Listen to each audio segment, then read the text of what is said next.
สถานีวิทยุสรานรม AM 1575การทูตเพื่อประชาชนเพื่อไทยก้าวไกลทันโลก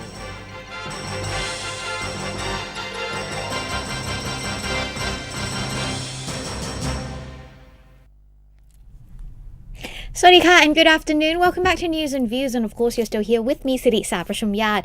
News and View is of course once again on air every Monday from 6 to 6:30 p.m.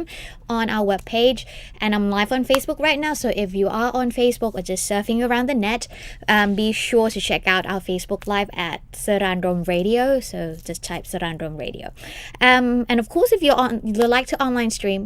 Like to listen to programs on online streaming, you can also listen to Sara'n Rom Radio channel as well on the thailandradio.in.th. So if you miss me on Facebook, or you miss my program at 6 or 6:30 this afternoon, or late afternoon rather, you can come and listen to the reruns of all the programs that I've done previously, as well as today's program. So anyway, today is January the 21st of 2019, so 21 days have passed for this new year, so it's almost at the end of the month, and also the Chinese New Year is coming up, and there are a few things. Of course, next month is Valentine's Day, so a lot of things lining up for the month to come, so by the time we know it, the end of the year is coming again, but yeah. We'll just enjoy the first months of 2019 as long as we can, okay? Anyway, let's look at the weather today before anything else. Right, as you can see, there is still warning about the smog out there. So PM 2.5 is still quite high in the air. So like I've said last week, if you are prone to spend a lot of time outside, be sure to wear a face mask. The better one would be the M3, and I've just been to Top Supermarket and they have one of those green face mask that is actually a bit thicker than the normal face mask that you can find at 7-Eleven, and it's about 170 baht, but it's supposed to be a better one for walking around outside. If you are spending a lot of time outside, be sure to grab a face mask, because some prevention is better than nothing. Even though the smaller one, the normal one that you can actually find at 7-Elevens do not that effectively prevent you from the smog or inhaling some of the PM 2.5 is better than having nothing. But looking at the weather, it's still kind of cool. I mean, there weren't a lot of sun today, so it wasn't that hot, even though it's a bit humid. But looking ahead, we will see a lot of sun and no longer any more rains. But by the end of the day, the temperature would drop to about 22 to about 25 degrees Celsius, which is better, which is kind of cool for the month of January, which is a good thing. So if you are trying to enjoy yourself out there, it's still the right time to do so. But of course, with the smog, it's not very appealing to just spend time outside too much. So be sure to stay safe and keep yourself healthy. Anyway, front page of Bangkok Post right here. That is actually a lot of mangoes, as you can see. Chinese tourists are actually enjoying the sticky rice and mango, which is one of the most favorite Thai desserts that foreigners like. And it says here that the caption, put it all behind you. So 10,000 Chinese yesterday feasted on 4.5 tons of sticky rice with 6,000 mangoes at a fair near the lake at Impact Mueang Thong Thani in Nonthaburi province. Now it is part of the We Care About You project, backed by the Religion, Education and Tourism Panel of the National Legislative Assembly and coordinated by the Association of Thai Travel Agents, to lure back tourists from China following the Phoenix tour boat tragedy in Phuket last July that killed 47 Chinese tourists. So that's a good thing. They seem to be enjoying themselves. So I hope the scheme worked, but hopefully, I mean, I still see a lot of Chinese people walking around Bangkok and just enjoying touring around Bangkok. So I'm guessing it has impacted the tourism sector for a bit, but I think a lot of the people are still quite confident in our security measures enough to come and visit us still. So Thailand is safe to come, so please do. We are the land of smiles after all, and we still have a lot to offer. So if you haven't been to Thailand, be sure to come. Anyways, back to the updates at hand. So I have a few updates for you right here, with the first being the Mastercard's Global Destination Cities Index, or GDCI 2018. Now, Bangkok is ranked the number one destination for overnight visitors for the third consecutive year, with Phuket and Pattaya also in the global top 20 at 12th and 18th place respectively, making Thailand the only country with 3 cities in the top global 20 destinations according to the Mastercard GDCI's 2018 report. Now, the Mastercard Global Destination Cities Index or CDGI Play Index, a breakout report focused on the top leisure destinations last year, were released destinations last year were released earlier this month. The Mastercard GDCI 2018 ranks 162 destination cities in terms of total international overnight visitors and the amount spent by visitors throughout the previous year. Now, Mastercard's GDCI, indulgences, an offshoot of the GDCI, looks specifically at the amount spent within destination cities on dining and shopping. Findings show that not only is the amount significant, but so is the impact on cities' local economies. Now, whether it is Emirati Harris in Dubai, Paella in Palma de Mallorca, Pad Thai in Bangkok, or champagne in Paris, people are eating and spending in these 4 cities more than any others. Bangkok, world famous for food and culture, ranks 3rd in dollars spent on food and beverages, with $3.38 billion, equivalent to about 20.6% of visitors' budgets. Palma de Mallorca, Spain, came in 2nd place with $3.78 billion, behind top-ranked Dubai from the United Arab Emirates with $5.94 billion.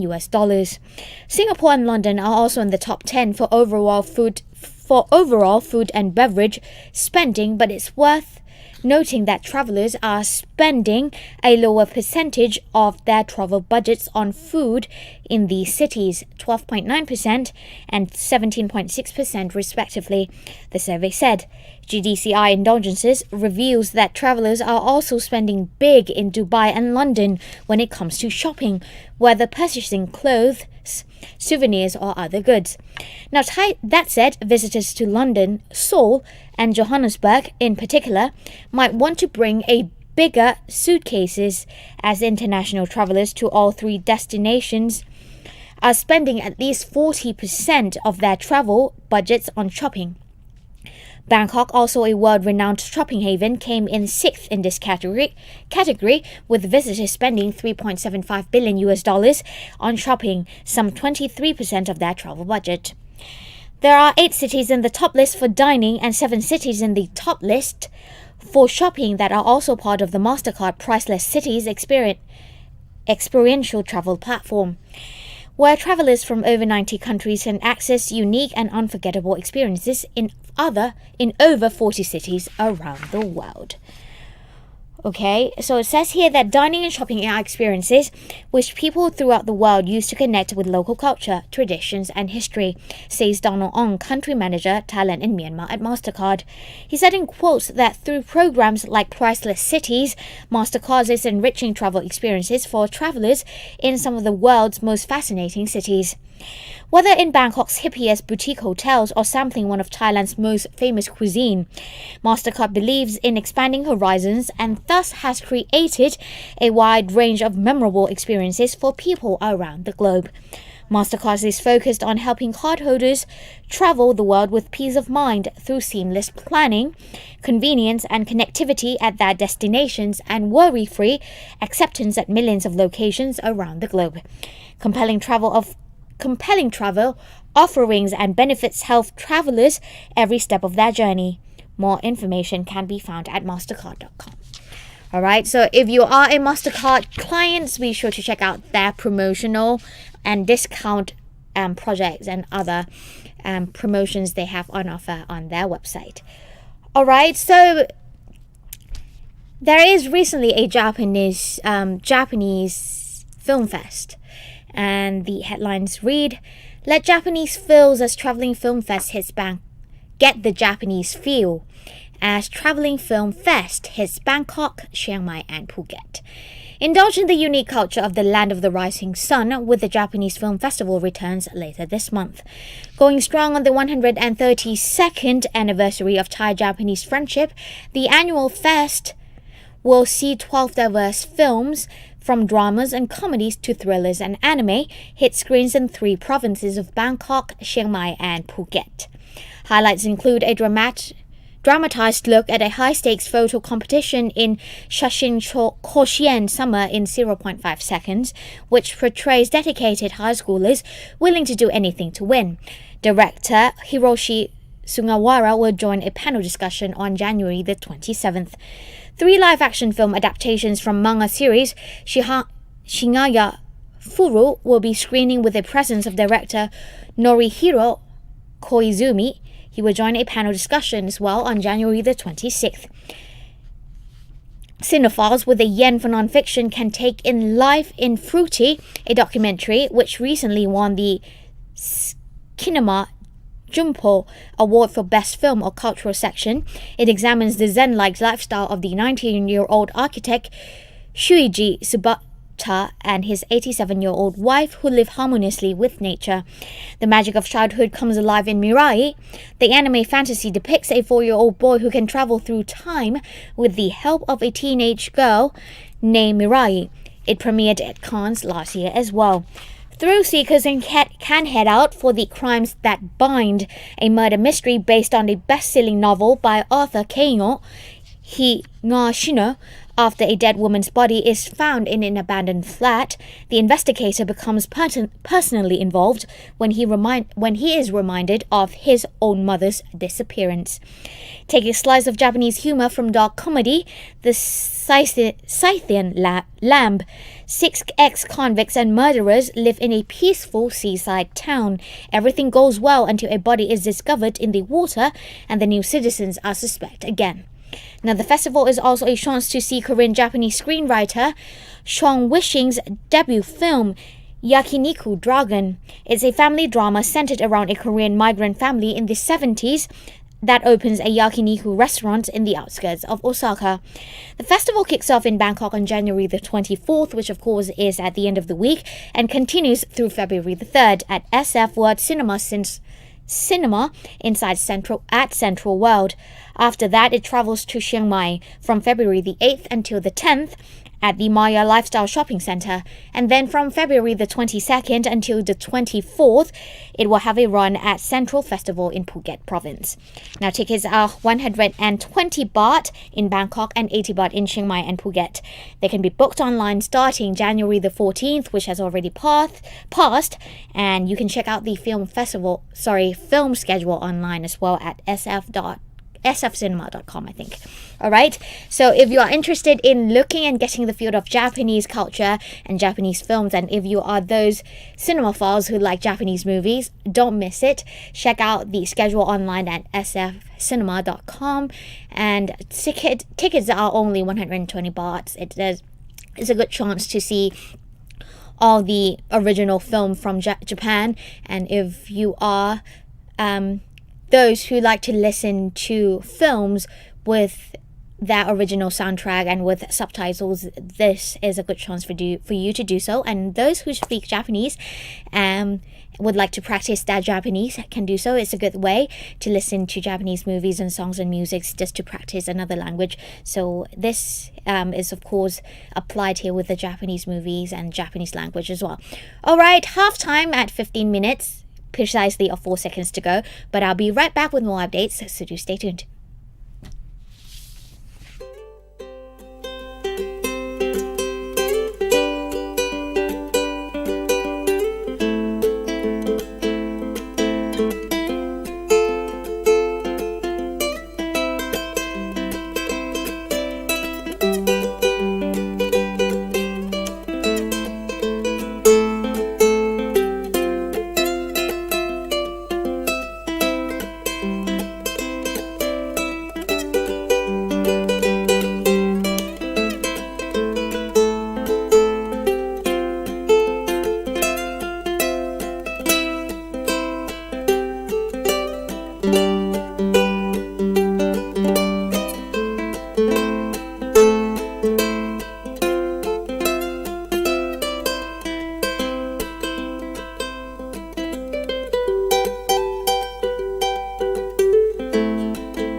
Welcome back. That was yours, I think, in acoustic cover version, which is kind of all like melodic and just easy listening, easy going. Just imagine yourself at the beach listening to that.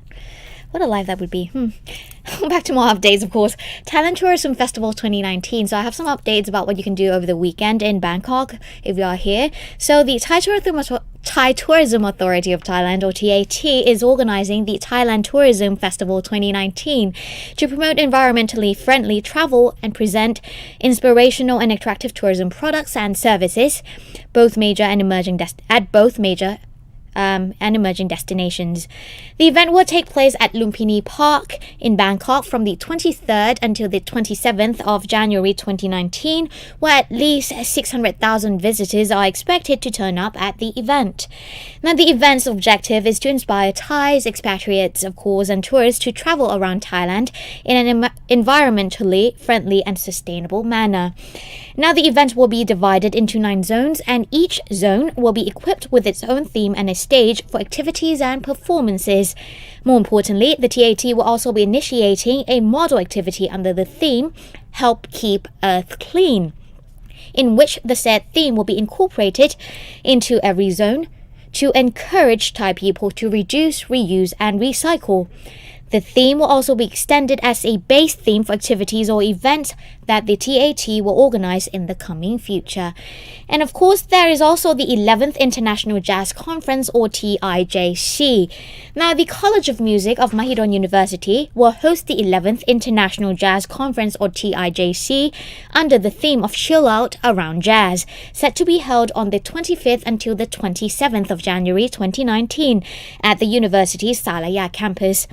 Now, a jazz artist selection contest will be organized during the event, while the stage would be provided for jazz musicians from around the globe to show off their talents.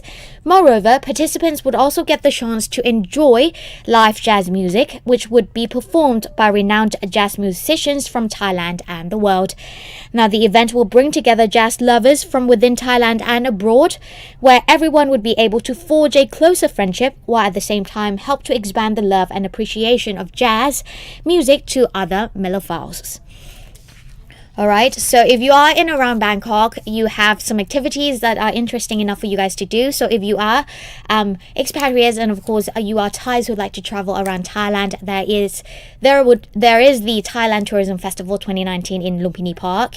And then if you like jazz and you are a music, or mellophiles, and then you can enjoy the TIJC, or the International Jazz Conference, at Mahidol University Salaya campus, which is about 45 minutes drive away. But I've been there once or twice, and it's a good thing. We have a lot of music and a lot of jazz musicians coming together, playing live music, which is very, very cool. So that's some of the activities that you can do during the weekends. Alright, so some world updates before we end today's program. And it says here that world's oldest living man died aged 113. Wow, I wonder if I'll live that long. But anyway, so of course it's in Tokyo in Japan. Masazo Nonaka, a 113-year-old from Japan who was recognized by Guinness World Records last year as the world's oldest living man, died yesterday, his family said. Now, Nonaka was born in the town of Ashoro in Hokkaido on July the 25th, 1905, the year Albert Einstein published his theory on relativity. died in the early hours at his home, according to his family. We feel shocked at the loss of this big figure. He was as usual yesterday and passed away without causing our family any fuss at all. His granddaughter Yuko said, Japan is one of the world's top countries for longevity. The record holder for the oldest man ever is also Japanese, Jiroemon Kimura, who died at the age of 116 years and 54 days on June the 12th, 2013, according to Guinness World Records.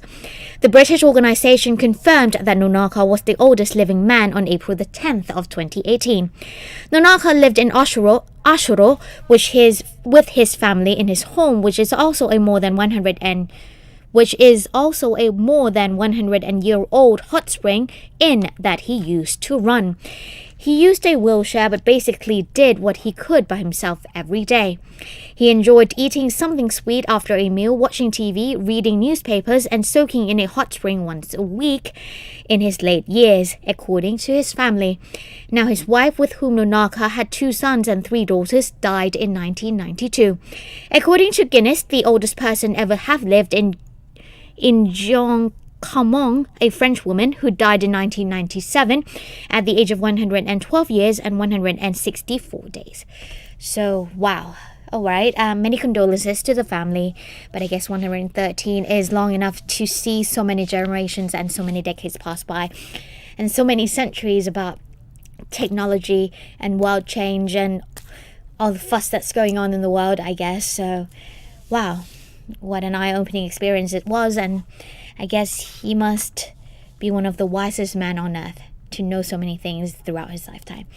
Anyways, some ministry updates.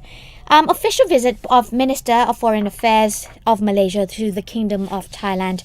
Now, His Excellency Dato Saifuddin Abdullah, Minister of Foreign Affairs of Malaysia, had paid an official visit to Thailand as guest of the Ministry of Foreign Affairs from January the 18th until the 19th. Prior to the official visit, the minister is scheduled to attend he was scheduled to attend the ASEAN Foreign Ministers Retreat, the FM Retreat, which took place last week, hosted by Thailand as ASEAN Chair from, of course, 17th to the 18th of January in Chiang Mai Province. Now, His Excellency Mr. Don Pramatwinai, Minister of Foreign Affairs, has hosted a working lunch in honour of the visiting minister on January the 19th, 2019. The visit was aimed to promote closer cooperation between Thailand and Malaysia in all areas. It had also provided an opportunity for both sides to follow up on the outcomes of Tun Dr. Mahathir bin Mohamad's visit to Thailand from October the 24th to the 25th of 2018, whereby the Prime Ministers of the 2 countries agreed to elevate Thailand-Malaysia relations to an enhanced strategic partnership, particularly in the fields of security, cross-border economic development and connectivity, as well as to work closely together towards a more secure and prosperous region and a truly people-centered ASEAN community that leaves no one behind. So that took place over the weekend, and of course after the FM retreats. Before we go, there is an update about the upcoming, if you like celebrity awards, of course, the upcoming 25th Annual Screen Actors Guild Awards, or the SAG, which will take place on January the 27th, which is of course next Sunday. And of course some of the names is similar to that of the Golden Globe, which took place at the beginning of January. So we have Black Panther, of course, we have Vice, we have Bohemian Rhapsody, and we have Mary Poppins and Black Klansman, I think. And of course, Can You Forgive Me, A Star Is Born, Lady Gaga and Bradley Cooper. So a lot of the lists that were up, nominations rather, that were up on the Golden Globe is also up here at the SAG Awards, which is coming on the 27th.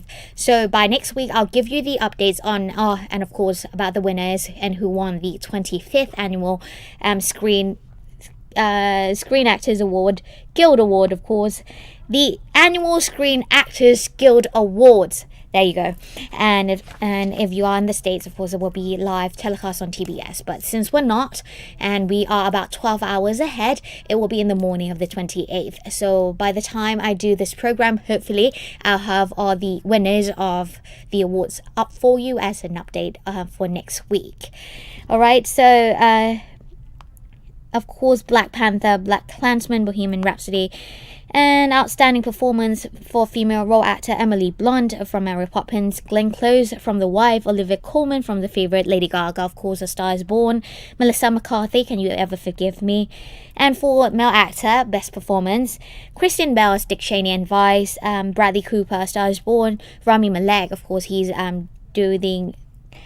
is portraying Freddie Mercury for Bohemian Rhapsody, and that's a life story about Queen's, the band, and my dad was one of their biggest fans as well. And we have Viggo Mortensen, John David Washington, supporting role Amy Adams, Emily Blunt, Margot Robbie, and male actor supporting Mahershala Ali, Timothy Chalamet, Adam Driver, and a few more. That's actually a long list, comedy series, of course. So if you are sharing on anybody, be sure to check out, of course, at the awards, which will take place on January the 27th. I'm guessing at around 8 a.m. rather, in Thailand. All right, 50 seconds to go. That's it for me today. If you have any questions or you just comments, want to write to me, say hi, be sure to do so. Of course, I am Siddhi Mญาต The address is 443 Rama 6 Road, Ratchathewi District, Bangkok, Thailand 10400. And that's it. Check out our other programs on YouTube and our Saraญรม webpage as well. I'll see you next week. Have a great week and สวัสดีค่ะ